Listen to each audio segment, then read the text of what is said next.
Hello everyone, আজকে আমরা explain করব জাপানিজ এনিমে মুভি এ উইজ কারাবে। মুভির শুরুতে আমরা মিও নামের একটা মেয়েকে দেখতে পাই যে তার মায়ের সাথে একটি ফেস্টিভ্যাল এসেছে। সেখানে মিওর সাথে তার মায়ের কথা কাটাকাটি হয়, কেননা মিও যখন ছোট ছিল তখন তার মা তাকে রেখে চলে গিয়েছিল, আর এখন তার মা মিওকে আবার তার কাছে নিয়ে যেতে চায়। তো মিও রাগ করে সেখান থেকে চলে যায়, আর সে যাওয়ার সময় রাস্তায় একজন মুখোশ বিক্রেতাকে দেখতে পায় যে মিওকে একটা মুখোশ কিনতে বলে। এর পরের দৃশ্যে আমাদের মিওকে তার স্কুলের বান্ধবীর সাথে দেখানো হয় যার নাম ইউরি। মিও ইউরিকে বলে ফেস্টিভ্যালে সে হিনোদের সাথে অনেক ভালো সময় কাটিয়েছে। আসলে হিনোদে আর মিও একই ক্লাসে পড়ে, আর মিও মনে মনে হিনোদেকে ভালোবাসে, কিন্তু হিনোদে মিওকে তেমন পাত্তা দেয় না। তাই মিওর এসব কথা শুনে ইউরি বিশ্বাস করে না। এরপর আমাদের মিওর সৎমা কাউরুকে দেখানো হয় যে সব সময় চেষ্টা করতো মিওকে খুশি রাখতে। আর কাউরুর একটা পোষা বিড়াল ছিল যার নাম ছিল কিনাকো, আর এই বিড়ালটি মিওকে তেমন পছন্দ করতো না। আর এরপর আমরা দেখি মিও তার রুমে এসে একটা বিড়ালের মাস্ক বের করে, যেটা সে ফেস্টিভ্যাল থেকে কিনেছিল।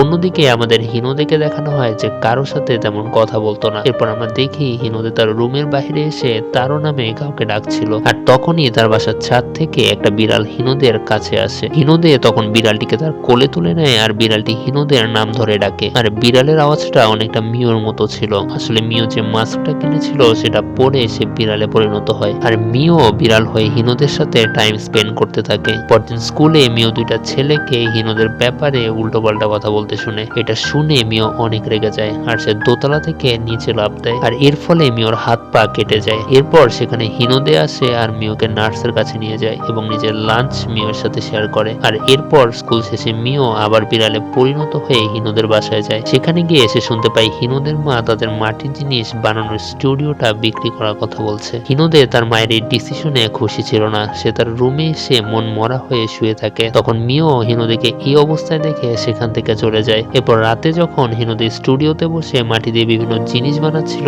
তখন মিও সেখানে আসে, আর হিনোদে তাকে কোলে তুলে বলতে থাকে, আমি চাই না এই স্টুডিওটা আমার মা বিক্রি করে দিক, আর এই কথা বলার সাহস আমার নেই। তখন মিও মনে মনে বলতে থাকে, আমিও তোমার মতো, আমি সব সময় চাইতাম এই দুনিয়াটা ধ্বংস হয়ে যাক, কিন্তু তোমার সাথে দেখা হওয়ার পর আমার কাছে এই দুনিয়াটা আবার সুন্দর লাগা শুরু করেছে। এরপর বাসায় গিয়ে মিও সারা রাত জেগে হিনোদের জন্য একটা চিঠি লিখে। পরদিন সেই চিঠিটা হিনোদেকে দিতে গেলে দুইটা ছেলে তার হাত থেকে চিঠিটা নিয়ে নেয়, আর পুরো ক্লাসের সামনে জোরে জোরে পড়তে থাকে। হিনোদে সেই ছেলে দুইটার হাত থেকে চিঠিটা কেড়ে নেয়, আর তখন মিও হিনোদেকে বলে সেই চিঠিটা তাকে চিয়ার আপ করার জন্য লিখেছে। কিন্তু হিনোদে মিওর উপর প্রচন্ড রেগে গিয়ে পুরো ক্লাসের সামনে তাকে অপমান করে। মিও তখন কাঁদতে কাঁদতে ক্লাস থেকে চলে যায়। আর এর পরের দৃশ্যে আমরা দেখি হিনোদে মিওর সেই চিঠিটা পড়েছে, আর সে তার ভুল বুঝতে পেরেছে যে সে শুধু শুধু মিওকে সবার সামনে অপমান করেছে। তখনই তার জানালার কাছে তারও আসে, আর হিনোদে তারকে কোলে নিয়ে বলে, তোমার গায়ের গন্ধটা ঠিক মিওর মতো। এরপর হিনোদে তারকে আই লাভ ইউ বলে। তখন মিও মনে মনে ভাবে সে যদি তারও হয়ে থাকে তাহলে হিনোদে তাকে সব সময় ভালোবাসবে। এরপর সকালে ঘুম থেকে ওঠার পর মিও দেখে হিনোদে স্কুলে চলে গিয়েছে, আর তখন সেখানে সে মাস্ক বিক্রেতা আসে, আর মিও তাকে বলে, আমি আর মিও হয়ে থাকতে চাই না। এটা বলার সাথে সাথে মিওর হিউম্যান মাস্কটা খুলে পড়ে যায়। মিও তখন জিজ্ঞাসা করে এইটা কি। তখন মাস্ক বিক্রেতা বলে এইটা তার হিউম্যান মাস্ক, যখন কেউ মানুষ হয়ে থাকতে চায় না তখন এই মাস্কটা নিজে থেকেই খুলে যায়। মিও তখন জিজ্ঞাসা করে তাহলে সে আর কখনো কি মানুষ হতে পারবে না। তখন মাস্ক বিক্রেতা বলে এই হিউম্যান মাস্কটা পড়লেই সে আবার মানুষ হতে পারবে, কিন্তু এইটা তাকে সম্পূর্ণ বিড়াল হয়ে যাওয়ার আগেই পড়তে হবে। এইটা বলে সে মিওর মাস্কটা নিয়ে সেখান থেকে চলে যায়। পরের দৃশ্যে আমরা দেখি মিওর বাবা আর তার সৎ মা তার ব্যাপারে খোঁজ নিতে স্কুলে গেছে, কিন্তু স্কুলের কেউই মিওর ব্যাপারে কিছুই জানতো না। এরপর হিনোদে বাড়ি ফিরে মিওকে খুঁজতে বেরিয়ে পড়ে। তখন বিড়ালের রূপে থাকা মিও তার সাথে যায়। মিও দেখে হিনোদে তাকে খোঁজার জন্য কত চেষ্টা করছে। এরপর মিওকে কোথাও না পেয়ে হিনোদে তারকে বলে, আমি মিওর ব্যাপারে কিছুই জানি না, ও নিজের কষ্টগুলো লুকিয়ে সবসময় হাসতো, ও আমার থেকে অনেক স্ট্রং। তখন মিও মনে মনে বলে, তুমিও অনেক ভালো, তুমি তোমার পরিবারকে অনেক ভালোবাসো। এরপর হিনোদে কিছু একটা বলে, কিন্তু মিও কিছুই শুনতে পারে না, কেননা সে ধীরে ধীরে বিড়ালে পরিণত হয়ে যাচ্ছে। আর এরপর আমাদের দেখানো হয় মিও স্কুলে ফিরে এসেছে, কিন্তু তাকে দেখে অন্যরকম লাগছিল। আর এরপর আমরা দেখি আসল মিওকে, যে কিনা এখনো বিড়ালের রূপেই আছে। এরপর আমাদের ফ্ল্যাশব্যাক দেখানো হয় যে 3 দিন আগে মিও সেই মাস্ক বিক্রেতাকে খুঁজছিল। তখন সে দেখে কেউ মিও সেজে তার বাড়িতে ঢুকেছে,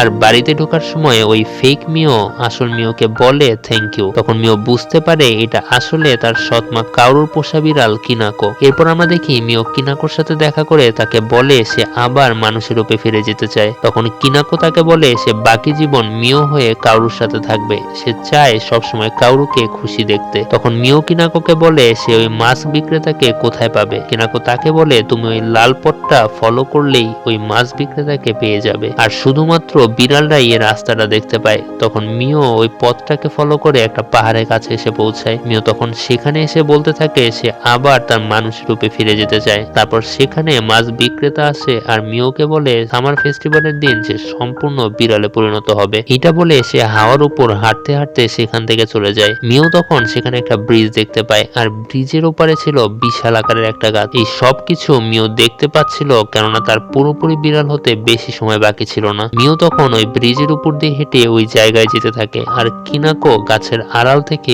সব কিছু দেখছিল। এরপর কিনাকো বাড়িতে গিয়ে দেখে কাউরো কিনাকোকে নিয়ে অনেক চিন্তা করছিল কেননা সে 3 দিন ধরে বাড়িতে আসেনি। এরপর দিন কিনাকো হিনোদের বাড়িতে এসে তার আসল রূপ দেখায় আর হিনোদেরকে সব সত্যি খুলে বলে কেননা কিনাকো এখন বুঝে গেছে সে বিড়াল হয়ে কাউরোকে খুশি রাখতে পারবে। হিনোদে তখন বুঝতে পারে মিওই আসলে তারও। তখন কিনাকো হিনোদেকে নিয়ে ওই ক্যাট আইল্যান্ডে যায়। অন্যদিকে আমাদের মিওকে দেখানো হয় যে ক্যাট আইল্যান্ডে ওই মাস্ক বিক্রেতাকে খুঁজে বেড়াচ্ছিল। তখন সেখানে একটা বিড়াল তাকে দেখে বলে তুমি তো ক্যাট হিউম্যান। তখন সে মিওকে একটা ক্যাফেতে নিয়ে যায়। মিও সেখানে ওর মতোই অনেকগুলো বিড়াল দেখতে পায় যারা আগে মানুষ ছিল। অন্যদিকে কিনাকো হিনোদেকে একটা ক্যাট মাস্ক পরায় কিন্তু হিনোদে পুরোপুরি বিড়াল হয় না, শুধু তার হাত দুইটা বিড়ালের মতো হয়ে যায়। এরপর সেই মাছ বিক্রেতা ওই ক্যাফেতে গিয়ে মিওকে সেখান থেকে নিয়ে যেতে চায় কিন্তু তখনই সেখানে থাকা বিড়ালগুলো তাকে মারতে শুরু করে আর মিও সেখান থেকে পালিয়ে যায়। আসলে মাস্ক বিক্রেতা কিনাকো আর হিনোদেকে একটা রুমে লক করে রেখেছিল। মিও তখন দরজা খুলে সেই রুমে ঢুকে আর তখন কিনাকো তার হিউম্যান মাস্কটা মিওকে দিয়ে দেয়। মিও সেই মাস্কটা পরলেও সে মানুষ রূপে ফিরতে পারে না। তখনই সেখানে মাস্ক বিক্রেতা চলে আসে আর মিওকে নিয়ে চলে যায়। আর তখন হিনোদে কিনাকোকে জিজ্ঞাসা করে